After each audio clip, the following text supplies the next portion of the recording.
ಎಲ್ಲರಿಗೂ ನಮಸ್ಕಾರ. ರುಚಿ ಅಡುಗೆಗೆ ಸ್ವಾಗತ. ಇವತ್ತು ನಾನು ಬೇಕರಿಯಲ್ಲಿ ಸಿಗುತ್ತಲ್ಲ ಬಾಕರವಾಡಿ ಅದನ್ನು ಮಾಡ್ತಾಯಿದ್ದೀನಿ. ಅದು ಹುಳಿ ಹುಳಿ, ಸಿಹಿ, ಖಾರ ಎಲ್ಲ ಇರುತ್ತೆ. ಚೆನ್ನಾಗಿರುತ್ತೆ ಅಲ್ವಾ? ನೀವು ತಿಂದಿರೋದು ಅನಿಸುತ್ತೆ. ಅದನ್ನು ನಾನು ಹೇಗೆ ಮಾಡ್ತೀನಿ ಅಂತ ನಿಮಗೆ ತೋರಿಸ್ಕೊಡ್ತೀನಿ. ಸಿಂಪಲ್ಲಾಗಿರುತ್ತೆ. ಬನ್ನಿ ಶುರು ಮಾಡೋಣ. ಇದಕ್ಕೆ ನಾನು 1 ಕಪ್ ಮೈದಾ ಹಿಟ್ಟು ತೊಗೊಂಡಿದ್ದೀನಿ. 1.5 ಸ್ಪೂನ್ ಕಡಲೆ ಹಿಟ್ಟು ತೊಗೊಳ್ತೀನಿ ನಾನು. ಕಡಲೆ ಹಿಟ್ಟು ಸೇರಿಸ್ಕೊಳೋದ್ರಿಂದ ಬಾಕರವಾಡಿ ಮೇಲ್ಗಡೆ ಎಲ್ಲ ಕ್ರಿಸ್ಪಿನೆಸ್ ಬರ್ತಿರುತ್ತಲ್ಲ, ಅದು ಕಡಲೆ ಹಿಟ್ಟಿಂದನೇ ಬರೋದು. ನೆಕ್ಸ್ಟ್ ಇದಕ್ಕೆ ಸ್ವಲ್ಪ ಉಪ್ಪು, ಒಂದು 3 ಸ್ಪೂನು ಎಣ್ಣೆ ಹಾಕ್ಕೊಳ್ತಾ ಇದ್ದೀನಿ ನಾನು. ಇದಕ್ಕೆ ಎಣ್ಣೆನೇ ಹಾಕ್ಕೊಳ್ಬೇಕು, ತುಪ್ಪ ಎಲ್ಲ ಬೇಡ. ಎಣ್ಣೆ ಎಷ್ಟು ಹಾಕ್ಕೊಳ್ಬೇಕು ಅಂದರೆ ನಾವು ಹಿಟ್ಟನ್ನ ಕಲಿಸಿದಾಗ ಅದು ನಾವು ಉಂಡೆ ಕಟ್ಟಿದ್ರೆ ನೋಡಿ ಈ ಥರ ಮುಷ್ಟಿಲಿ ಉಂಡೆ ಕಟ್ಟಬೇಕದು. ಆವಾಗ ನಾವು ಹಾಕಿರೋದು ಸರಿ ಇದೆ ಅಂತ. ಇವಾಗ ಸ್ವಲ್ಪ ಸ್ವಲ್ಪ ಎಣ್ಣೆ ಹಾಕ್ಕೊಂಡು ಗಟ್ಟಿಗೆ ಹಿಟ್ಟು ಕಲಿಸ್ಕೋಬೇಕು. ತುಂಬ ಮೆತ್ತಗಾದರೆ ಬಾಕರವಾಡಿ ಚೆನ್ನಾಗಿ ಬರೋದಿಲ್ಲ. ಇದು ಟೈಟಾಗಿರಬೇಕು ಹಿಟ್ಟು.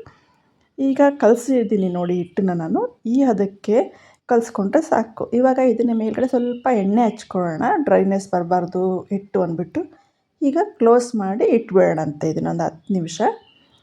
ಇದಕ್ಕೆ ಒಂದು ಮಸಾಲ ಪೌಡ್ರ್ ಮಾಡ್ಕೊಳ್ಬೇಕು. ಅದಕ್ಕೆ 1 ಸ್ಪೂನು ಧನಿಯಾ ಕಾಳು, 1 ಸ್ಪೂನು ಜೀರಿಗೆ, 1 ಸ್ಪೂನು ಸೋಂಪು ಕಾಳು ತೊಗೊಂಡಿದ್ದೀನಿ ನಾನು. ಅದನ್ನು ಚೆನ್ನಾಗಿ ಫ್ರೈ ಮಾಡ್ಕೊಳ್ತಾ ಇದ್ದೀನಿ. ಇದು ಫ್ರೈ ಆದಮೇಲೆ 2 ಸ್ಪೂನು ಬಿಳಿ ಎಳ್ಳು, 2 ಸ್ಪೂನು ಒಣ ಕೊಬ್ಬರಿ ಹಾಕ್ಕೊಂಡು ಫ್ರೈ ಮಾಡ್ಕೊಳ್ಳೋಣ. ಫ್ರೈ ಮಾಡಾದ್ಮೇಲೆ ಸ್ಟವ್ ಆಫ್ ಮಾಡಿಬಿಡ್ಬೇಕು. ಸ್ಟವ್ ಆಫ್ ಮಾಡಿದ್ಮೇಲೆ ಅದೇ ಪ್ಯಾನಿಗೆ 1 ಸ್ಪೂನ್ ಅಚ್ಚಕಾರದ ಪುಡಿ, 1/4 ಚಮಚ ಅರಿಶಿನ, 1/4 ಚಮಚ ಒಣ ಶುಂಠಿ ಪುಡಿ, 1/4 ಚಮಚ ಇಂಗು ಹಾಕ್ಕೊಂಡು ಚೆನ್ನಾಗಿ ಫ್ರೈ ಮಾಡ್ಕೊಳ್ಬೇಕು. ಇವಾಗ ಇದು ಎಲ್ಲ ಚೆನ್ನಾಗಿ ಫ್ರೈ ಆಗಿದೆ. ಒಂದು ಜಾರಿಗೆ ಇದನ್ನೆಲ್ಲ ಹಾಕ್ಕೊಳ್ಳೋಣಂತೆ. ಹಾಕ್ಕೊಂಡು 1.5 ಚಮಚ ಸಕ್ಕರೆ ಹಾಕ್ಕೊಳ್ತಾ ಇದ್ದೀನಿ ನಾನು. ಹಾಕ್ಕೊಂಡು ತರಿಯಾಗಿ ಪೌಡರ್ ಮಾಡ್ಕೊಳ್ಬೇಕು. ತುಂಬ ನುಣ್ಣಗೆ ಪೌಡ್ರ್ ಮಾಡ್ಕೊಳ್ಬಾರ್ದು ಇದನ್ನು. ನೋಡಿ ನಾನು ಪೌಡರ್ ಮಾಡ್ಕೊಂಡಿದ್ದೀನಿ. ಈ ಹದಕ್ಕಿದ್ರೆ ಸಾಕು, ತುಂಬ ನೈಸ್ ಪೌಡರ್ ಬೇಡ ಇದಕ್ಕೆ. ನೆಕ್ಸ್ಟು ಇದನ್ನೆಲ್ಲ ಒಂದು ಬೌಲಿಗೆ ಹಾಕ್ಕೊಳ್ತಾ ಇದ್ದೀನಿ ನಾನು. ನೆಕ್ಸ್ಟು ನಾವು ಕಲಸಿಟ್ಟಿದ್ವಲ್ಲ ಹಿಟ್ಟು ರೆಡಿಯಾಗಿರುತ್ತೆ. ಒಂದು ಸತಿ ಚೆನ್ನಾಗಿ ನಾದ್ಕೊಳ್ಬೇಕು. ಇದನ್ನು ನಾದ್ಕೊಂಡಾದ್ಮೇಲೆ ಚಪಾತಿ ಥರ ಲಟ್ಟಿಸ್ಕೊಳ್ಬೇಕು. ಇದನ್ನು ತುಂಬ ದಪ್ಪವಾಗಿ ಲಟ್ಟಿಸ್ಕೊಬಾರ್ದು. ನೋಡಿ ಇಷ್ಟಿದ್ರೆ ಸಾಕು. ರೋಲ್ ಮಾಡಬೇಕಾದ್ರೆ ನಿಮಗೆ ದಪ್ಪ ಮಾಡಿಕೊಂಡ್ರೆ ಚೆನ್ನಾಗಿ ಬರೋದಿಲ್ಲ. ನೆಕ್ಸ್ಟು ಇದ್ರ ಸೈಡ್ಸ್ ಎಲ್ಲ ಕಟ್ ಮಾಡ್ಕೊಳ್ಬೇಕು ನೀಟಾಗಿ. ಹಾಗಾಗಿ ಉದ್ದಬೇಕಾದ್ರೆ ಯಾವ ಶೇಪ್ ಅಂದರೂ ತೊಂದರೆ ಇಲ್ಲ. ಇದಕ್ಕೆ ಸೈಡ್ ಕಟ್ ಮಾಡ್ಕೊಳ್ತೀವಿ. ನೋಡಿ ಈ ಥರ ನೀಟಾಗಿ 4 ಸೈಡ್ನು ಕಟ್ ಮಾಡ್ಕೊಳ್ಬೇಕು ನಾವು. ನೆಕ್ಸ್ಟು ಸ್ವೀಟ್ ಚಟ್ನಿ ಹಾಕ್ಕೊಳ್ಬೇಕು ಇದಕ್ಕೆ. ಈ ಸ್ವೀಟ್ ಚಟ್ನಿಗೆ ನಾನು ಹುಣಸೆಹಣ್ಣು, ಬೆಲ್ಲ ಹಾಕಿ ಚೆನ್ನಾಗಿ ಕುದಿಸ್ಬಿಟ್ಟು ಸೋಸಿ ಅದಕ್ಕೆ 1/4 spoon black salt, 1/4 spoon normal ಉಪ್ಪು, ಅಚ್ಕಾರದ ಪುಡಿ 1 ಚಮಚ, 1/4 ಚಮಚ ಗರಂ ಮಸಾಲ ಚೆನ್ನಾಗಿ ಕುದಿಸಿ ಇಟ್ಕೊಂಡಿದ್ದೀನಿ ನಾನು. ಇದು ಎಲ್ಲ ಚಾಟ್ಗೂ ಉಪಯೋಗಿಸ್ಬೋದು ನೀವು. ನಾನು ನನ್ನ ವೀಡಿಯೋದಲ್ಲಿ ಹಾಕಿದ್ದೀನಿ ಇದನ್ನು. ಇಂಬ್ಲಿ ಚಟ್ನಿ ಅಂತ, ಚಾಟ್ ಫಾರ್ ಚಟ್ನಿ ಅಂತ ಹಾಕಿದ್ದೀನಿ. ನೀವು ಸರ್ಚ್ ಮಾಡಿದ್ರೆ ಸಿಗುತ್ತೆ.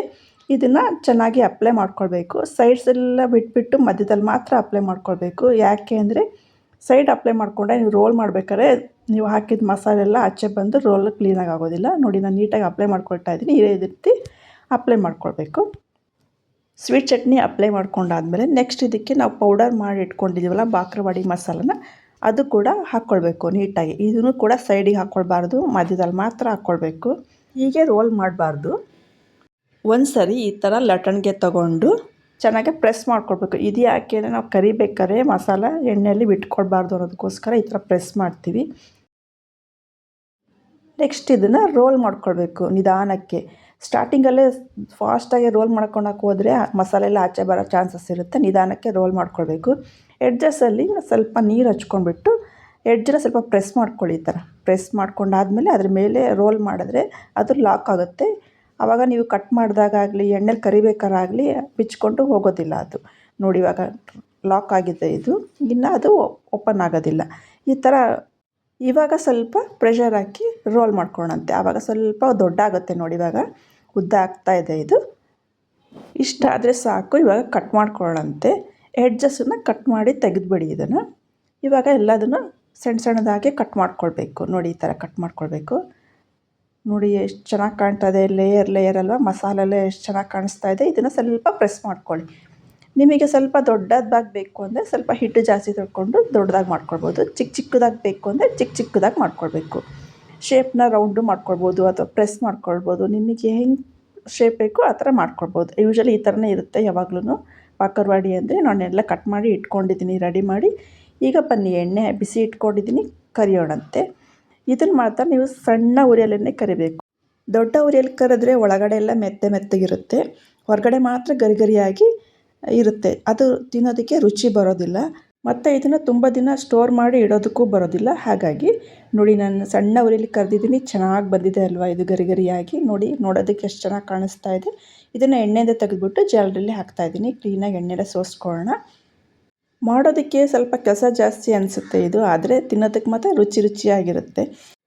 ಇದನ್ನು ತಕ್ಷಣ ಡಬ್ಬಿಲಿ ಹಾಕಿ ಮುಚ್ಚಿ ಇಡಬೇಡಿ, ಹವೆ ಹೊಡೆದು ಮೆತ್ತಗಾಗಿ ಹೋಗ್ಬಿಡುತ್ತೆ. ಸ್ವಲ್ಪ ಹರಡ್ಬಿಟ್ಟು ಆಮೇಲೆ ಅರ್ಧ ಗಂಟೆ ಆದಮೇಲೆ ಬಾಕ್ಸಿಗೆ ಅಲ್ಲಿ ಹಾಕಿಟ್ರೆ, ಏರ್ ಟೈಟ್ ಮಾಡಿಟ್ರೆ ನೀವು ಎಷ್ಟು ದಿನ ಬೇಕಾದ್ರೂ ಇಟ್ಕೊಂಡು ತಿಂದರೆ ಏನೂ ಆಗೋದಿಲ್ಲ, ಚೆನ್ನಾಗೇ ಇರುತ್ತೆ ಇದು. ನೋಡಿ, ನಾನು ಕರೆದ ಮೇಲೆ ಪ್ಲೇಟಲ್ಲಿ ಹಾಕಿ ಇಟ್ಟಿದ್ದೀನಿ. ಎಷ್ಟು ಚೆನ್ನಾಗಿ ಕಾಣಿಸ್ತಾ ಇದೆಯಲ್ಲ, ತಿನ್ನಬೇಕು ಅನಿಸ್ತಾ ಇದೆ ನೋಡಿ ನೋಡ್ತಿದ್ದಂಗೆ. ನಿಮಗೆ ಹೇಗನ್ನಿಸ್ತು ಈ ಬಾಕರವಾಡಿ ರೆಸಿಪಿ?